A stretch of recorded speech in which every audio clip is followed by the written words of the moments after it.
자, 이제 오달수 씨 차례입니다. 앞서 1990년대 기억을 되짚는 데만 일주일이 걸렸다던 오달수 씨. 어제 엄지영 씨 고백이 나온 뒤 무려 20시간이 지난 조금 전에 입장이 나왔습니다. 정말 죄송하고 책임지겠다. 그런데 솔직히 잘 기억이 안 난다. 이렇게 요약할 수 있습니다. 비겁해지면 안 됩니다. 오달수 씨 본인도 영화에서 이렇게 말한 적이 있습니다. 그 장면 보시는 걸로 오늘 마무리하죠. 있잖아. 사람은 말이야. 상상력이 있어서 비겁해지는 거래. 그러니까 상상을 하지 말아봐. 네, 자 오달수 씨 입장이 조금 전에 나왔다고 이제 양 반장이 얘기했는데 뭐 간략하게는 얘기했지만요. 신 반장이 조금 더 자세하게 얘기를 좀 해보죠. 네, 조금 전 오달수 씨의 입장이 나왔는데요. 죄송하다, 제 탓이다, 제 책임이다라고 했습니다. 그런데 피해자들에 대한 기억이 선명하지 않다라고도 했습니다.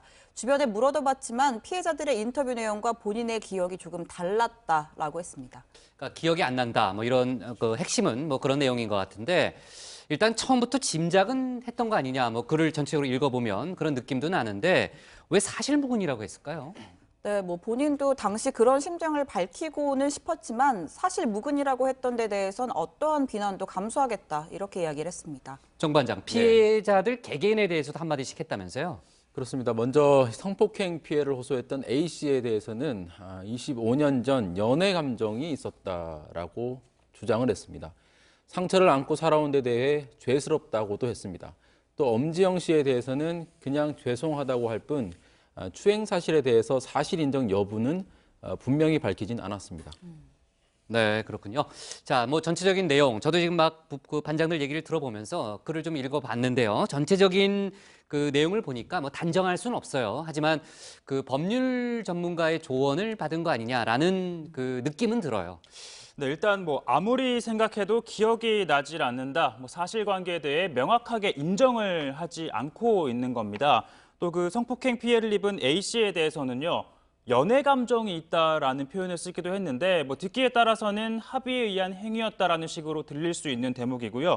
또 자신을 덫에 걸린 짐승이다라고 묘사를 하기도 했습니다. 어떻게 보면 자신도 이번 사건으로 인해서 좀 피해를 본 그런 측면이 있다라는 점을 강조하기 위한 표현이 아니냐라는 해석도 가능해 보입니다. 아까 뭐 부장 말씀하신 것처럼 이렇게 입장이 나오기까지 꽤 오랜 시간이 걸린 데는 아무래도 법률 전문가의 도움을 받으면서 문구 하나하나를 좀 검토했기 때문이 아니냐. 그렇죠.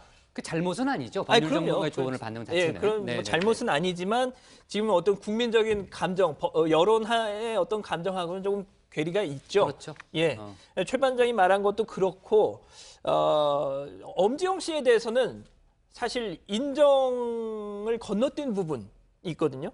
예, 그러니까 잘 기억이 안 나는. 그러니까 뭐 그 사실이 맞다 그르다에 대한 언급이 없습니다. 엄지영 씨에 대해서는. 네. 그러니까 이 부분도 향후 빚어질 수도 있는 법적 공방을 대비한 포석이 아니냐 이런 지적도 지금 나오고 그럴 수 있더라고요. 있겠네요. 아까 그 제가 시작할 때 얘기했지만 오늘 그 연극 연출가 이윤택 씨의 피해자들 16명이 직접 서울중앙지검에 고소를 했잖아요. 그렇죠. 예. 그러니까 사실관계를 인정했을 경우에 그런 형사 절차로 바로 그렇죠. 직행할 수 있는 그런 측면이 뭐 있잖아요. 예, 예. 그런 걸 고려했을 수도 있다라는 그런 해석이었고요.